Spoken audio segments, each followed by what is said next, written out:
Келесі әдебі жоғарылау, әт-тараққи. Құранды оқып жатқан кезде, оны Алла субхана ва тағаладан естіп жатқандай сезіну, сондай дәрежеге жету.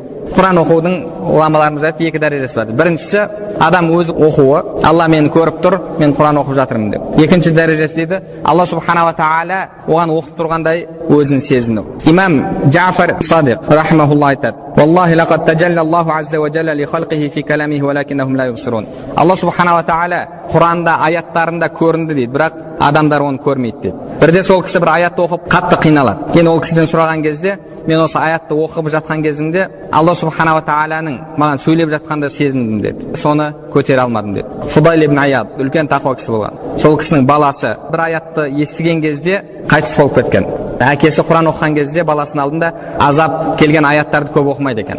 Баласы ол аяттарды көтере алмайды екен. Бірде баласының намазда тұрған байқамай "Ва бадалаху миналлахи ма лам якуну яхтасибун" деген аятын оқиды. Яғни Алланың алдына барған кезде алдынан олар күтпеген нәрсе шықты деген аят. Яғни сіз барасыз, мен сауап істедім, намаз оқыдым, үйттім, беттім деп. Барған кезіңізде хал басқаша болады. Басқаша жағдай сізді күтіп тұрады. Сол аятты оқыған кезде баласы есінен танып, сол жерде қайтыс болған. Бұл ислам тарихында болған оқиғалардан, бірақ мұндай өте сирек. Кейбір ғұламалардың айтқан сөздері бар. Мен Құранды оқуды бастадым деді. Бірінші өзім оқығандай сезінетін деді. Кейіннен пайғамбарымыз саллаллаху алейхи маған оқып беріп жатқандай сезінетін болдым деді. Пайғамбарымыздан естіп жатқандай.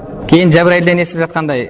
Енді қазір Құранды оқып жатқан кезде Алла субхана ва тағала тікелей маған сөйлеп жатқандай сезінемін. Және Құранды оқыған кезде бір ерекше ләззат, ерекше рахатта боламын деген сөзі бар. Имам Сабит аль-Бунани рахимахуллах табииндерден сол кісі айтады: "Кабаттул Құран 20 сана ва танаамту бихи 20 сана." 20 жыл Құранмен күрестім дейді. Яғни Құран жолында сон жүрегіммен оқу, сезіну, сол жолда 20 жыл күрестім дейді. Және 20 жыл оқумен рахаттандым дейді. Сондай дәрежеге жеткен кезде ол адам Құран оқумен рахаттанатын болады.